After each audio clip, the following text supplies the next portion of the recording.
Kesempatan kali ini kita akan mempelajari posting buku besar utama perusahaan dagang yang mana latihan terkait jurnal khusus dan buku besar pembantu utang maupun piutang sudah pernah kita pelajari di video sebelumnya.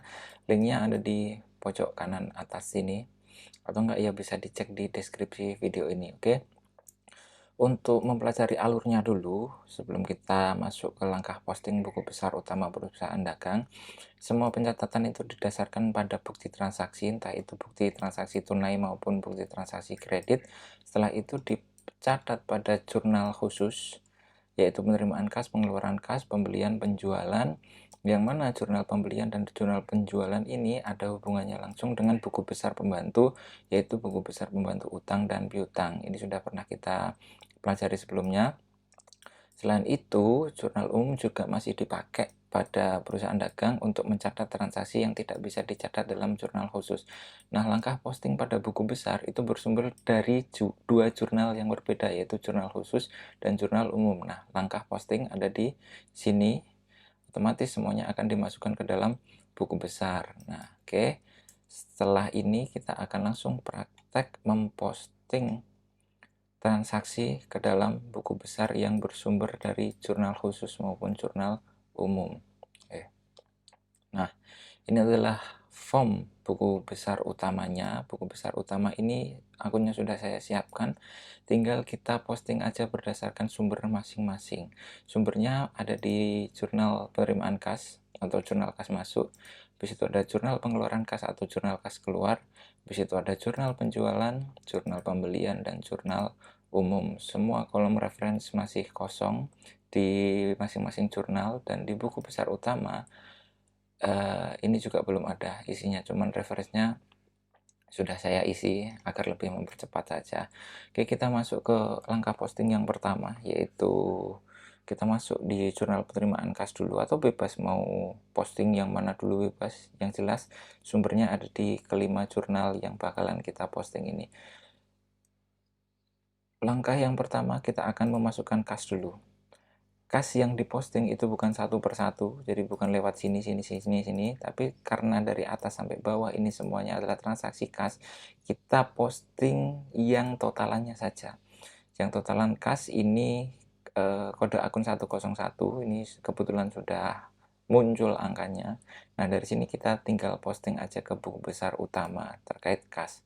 Buku besar utama terkait kas, referensinya jurnal kas masuk, otomatis dia posisinya ada di sini. Nah, 28 Februari kas mengisi posisi debit, kita cek di sini jurnal kas masuk, debit kas 212 210, reference 101, di buku besar utama juga sama. Tanggal 28 Februari atau akhir bulan ketika kita melakukan posting ini, referensinya adalah jurnal kas masuk, debit 212 210, otomatis saldonya juga sama 212 210. Nah, karena kas ini cuman ada di dua sumber, yaitu jurnal kas masuk dan jurnal kas keluar, otomatis kita tinggal posting kas yang ada di jurnal kas keluar. Nah, karena jurnal pengeluaran kas atau jurnal kas keluar di sini ada kas posisi kredit dari atas sampai bawah, ini semuanya transaksi kas, kita tinggal posting totalannya aja. Kita posting totalannya aja, kode akun 101, kita tinggal masukkan ke buku besar utama yang baris ini. Oke. Sudah diposting 28 Februari, referensinya adalah jurnal kas keluar atau jurnal pengeluaran kas.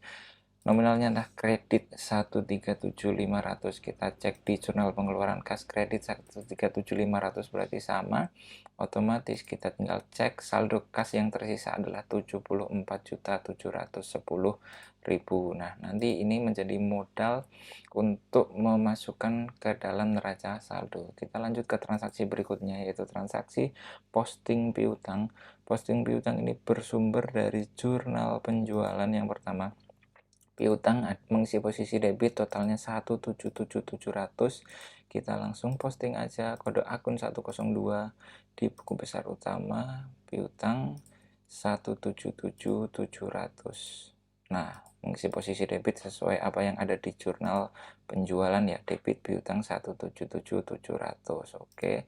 Setelah itu kita posting piutang yang bersumber dari jurnal umum. Piutang ada di beberapa baris, kita masukkan saja semuanya. Nah, piutang usaha mengisi posisi kredit di transaksi tanggal 6, terus ada lagi piutang usaha mengisi posisi kredit di tanggal 15, dan piutang usaha mengisi posisi kredit di tanggal 20. Otomatis kita jumlahkan saja. Nominal piutang kredit adalah 8.700.000 di pojok kanan bawah sini. Kita tinggal posting ke buku besar utama terkait piutang kredit 8.700.000 di buku besar piutang. Nice. Buku besar piutang 28 Februari, sumbernya jurnal umum, posisi piutang ada di kredit. Jadi saldo awalnya 1.700.000 ini yang bersumber dari jurnal penjualan ditandingkan dengan piutang yang ada di jurnal umum posisi kredit yaitu 8.700.000, otomatis sisa saldo piutangnya adalah 169 juta atau 169 juta. Habis itu apakah tidak ada piutang lagi? Oh, ternyata masih ada di jurnal kas masuk. Jurnal kas masuk kita cari piutang secara vertikal dari atas ke bawah. Oh, ternyata muncul di kolom kredit. Berarti nanti ini yang kita posting yaitu totalannya. Posisinya jumlah piutang yang dikreditkan adalah 74.500.000. Kita posting saja ke buku besar 74.500.000 di posisi kredit. Nah, otomatis akan terlihat seperti ini. Saldonya yang awalnya 1.700.000 dikurangi 8.700.000 atas dasar retur penjualan, sisanya adalah 169 juta. Habis itu dilunasi selama satu periode, totalnya 74.500.000. Nah, otomatis sisa piutang yang dimiliki perusahaan adalah 94.500.000. Oke, habis itu kita masuk ke transaksi selanjutnya yaitu perlengkapan. Perlengkapan ada di jurnal kas keluar karena dia terkait pembelian tunai. Kita cari perlengkapan ada di sini. Tapi kita postingnya bukan yang secara vertikal karena di satu kolom perlengkapan ini ada akun lain yaitu beban listrik, tapi kita postingnya di kolom referensi sini. Kita cek kode akun perlengkapan 103, nominalnya 4 juta. Posisinya debit ya, perlengkapan debit 4 juta. Otomatis kita posting di buku besar utama perlengkapan debit 4 juta. Nah, di sini sumbernya jurnal kas keluar, berarti pembelian perlengkapan dilakukan secara tunai. Nominalnya debit 4 juta, saldonya juga 4 juta. Oke, habis itu peralatan toko, sumbernya di jurnal pembelian atau JP, jurnal pembelian, peralatan toko ada di sini. Hampir sama kayak tadi. Jadi karena di sini masuk ke akun lainnya, otomatis tidak bisa kita posting secara vertikal tapi secara horizontal. Kita cari perlengkapan toko dan kita masukkan kode akunnya, kode akun 104, nominalnya 35 juta debit. Otomatis kita masukkan atau kita posting ke buku besar debit senilai 35 juta. Oke, dari sini peralatan toko sudah diposting, semua aset terkait kas piutang perlengkapan sudah diposting semuanya. Kita tinggal lanjut posting ke akun lainnya. Ini ada utang bank, utang dagang. Utang bank bersumber dari jurnal kas masuk atau jurnal penerimaan kas. Kita cek apakah ada utang bank di sini. Nah, ada. Di sini postingnya sekali lagi bukan secara vertikal tapi yang horizontal karena dia berada di dalam kelompok akun lainnya. Utang bank kode akun 201, kredit 100 juta, otomatis kita tinggal posting ke utang bank buku besar utama kredit 100 juta. Nah, udah muncul nih. Utang bank sumbernya jurnal kas masuk kredit 100 juta, karena itu transaksi satu-satunya di bulan ini. Kita bisa lanjut ke posting utang dagang. Utang dagang bersumber dari jurnal pembelian. Kita cek jurnal pembelian apakah ada utang dagang. Nah, ada. Karena posisinya khusus di sini, kredit utang dagang, kita bisa posting pada kolom vertikal. Kita cek utang dagang kode akun 202, kita kredit ya, utang dagang kredit 202, totalnya 135 juta. Kita masukkan saja ke dalam buku besar utama. Utang dagang kredit 135 juta sesuai dengan apa yang ada di jurnal pembelian. Setelah itu apakah tidak ada lagi utang dagang di jurnal lainnya? Oh, ternyata ada. kita cek di jurnal pengeluaran kas atau jurnal kas keluar. Jurnal pengeluaran kas terkait utang dagang dia berada di satu kolom vertikal, berarti kita bisa posting di sini. Kode akun 402 utang dagang debit 120 juta, kita posting ke buku besar utama. Jadi jurnal apa sih? Jurnal pengeluaran kas ya? Iya kayaknya 120 juta. Oh iya, jurnal pengeluaran kas debit 120 juta cocok dengan apa yang ada di sini. Berarti kita cek saldonya utang dagang masih berapa, ternyata masih 15 juta. Apakah selesai sampai di situ? Ternyata belum, masih ada penyesuaian utang terkait retur-returan itu dicatat di jurnal umum. Kita cek di jurnal umum apakah ada transaksi retur pembelian. Oh ternyata ada, yang menyebabkan utang dagang berubah. Di sini utang dagang cuma ada satu doang, yaitu di posisi debit terkait retur pembelian dari UD Surabaya. Kita posting saja kode akun 202, debitnya 15 juta, utang dagang debit 15 juta. Kita posting ke buku besar utama, utang dagang debit 15 juta. Nah, dari sini utang dagangnya sudah nol karena retur pembelian terkait pembelian secara kredit atau pembelian secara ngutang ternyata ada juga di jurnal umum. Otomatis perusahaan secara keseluruhan dalam 1 bulan sudah tidak mempunyai utang sama sekali. Kita cek akun selanjutnya, yaitu penjualan.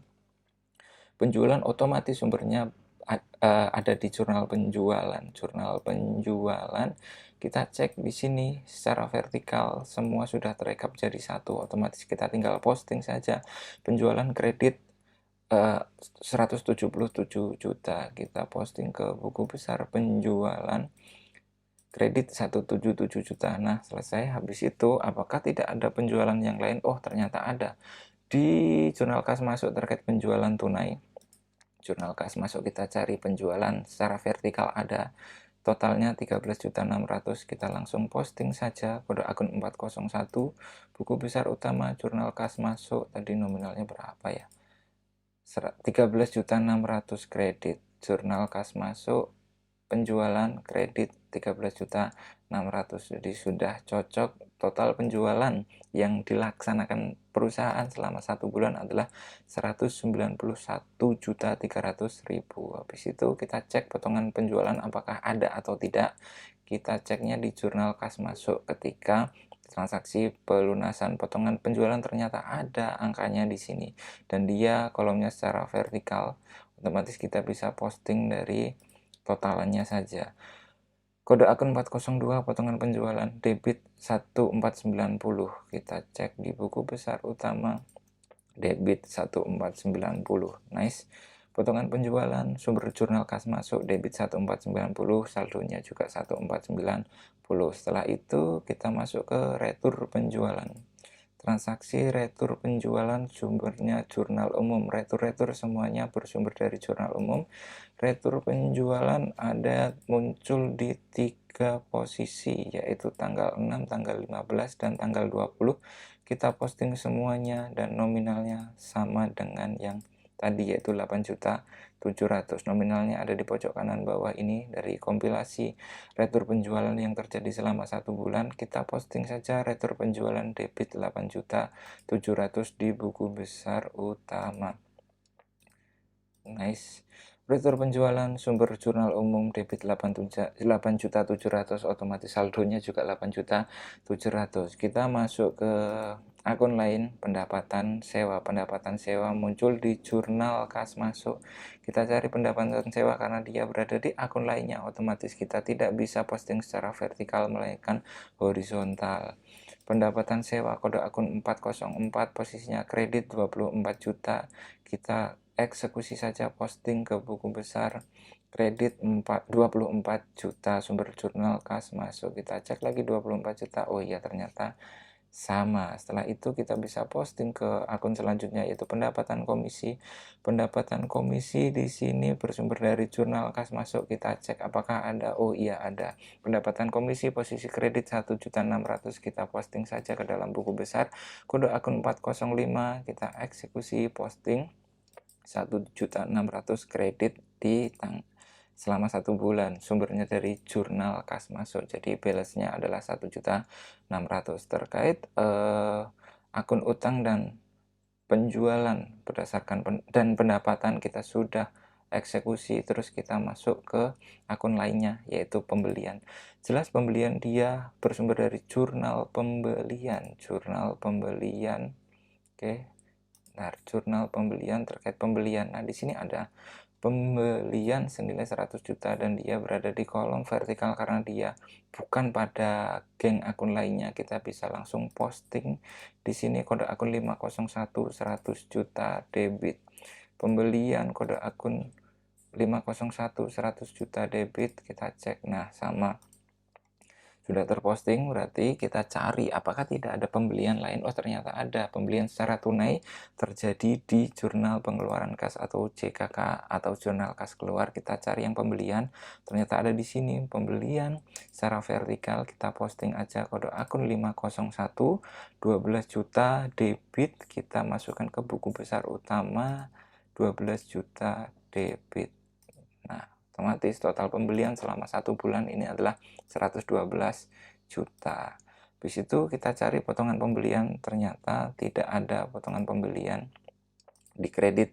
Selama 1 bulan tidak ada transaksi sama sekali. Kita bisa skip ke akun selanjutnya, retur pembelian, semua retur bersumber dari jurnal umum. Kita cek retur pembelian apakah ada. Oh, ada posisi kredit 15 juta, kode akun 503. Kita langsung posting saja retur pembelian kredit 15 juta di buku besar retur pembelian. Apakah nominalnya sama? Harusnya sih sama. Oke, kredit 15 juta. Jadi retur pembelian sudah diposting. Kita tinggal posting akun terakhir yaitu beban listrik yang ada di contoh transaksi ini. Beban listrik bersumber dari jurnal kas keluar karena membayar listrik. Kita cek beban listrik ada di akun lainnya, otomatis kita posting secara horizontal. Kode akunnya ada di referensi ini, kode akun 601, beban listrik debit 1.500.000. Kita posting apa adanya saja, beban listrik debit 1.500.000. Oke, di sini kita sudah memperoleh saldo akhir dari masing-masing akun, yaitu yang saya pull ini terakhir 1.500.000, 15 juta, 112 juta, dan ini semuanya akan saya pull agar kita bisa masukkan ke dalam neraca saldo.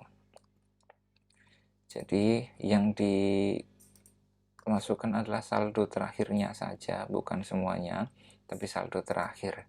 Saldo yang paling bawah maksudnya. Di sini kan ada angka-angka atasnya, tapi kita masukkan yang paling bawah aja. Dan untuk materi memasukkan angka ini ke dalam neraca saldo akan diproses pada video selanjutnya. Nah, pada video kali ini kita fokus membahas posting yang berasal dari jurnal 5 macam ini, jurnal kas masuk, jurnal kas keluar, jurnal penjualan, jurnal umum, jurnal pembelian. 5 jurnal ini dimasukkan ke buku besar utama. Nah, dari sini akan ada pertanyaan, apakah semua yang kita jurnal ini valid sedangkan kita nggak tahu posisinya debit dan kredit itu sama apa enggak, karena posisi saldo normal masing-masing akun ini berbeda. Posisi aset kode akun 1 ini ada di debit saldo normalnya, sedangkan utang ada di kredit, penjualan ada di kredit, potongan penjualan ada di debit. Nah, kita akan mencoba menyeimbangkan postingan ini yang di buku besar ke dalam neraca saldo. Neraca saldo draftnya sudah ada di sini.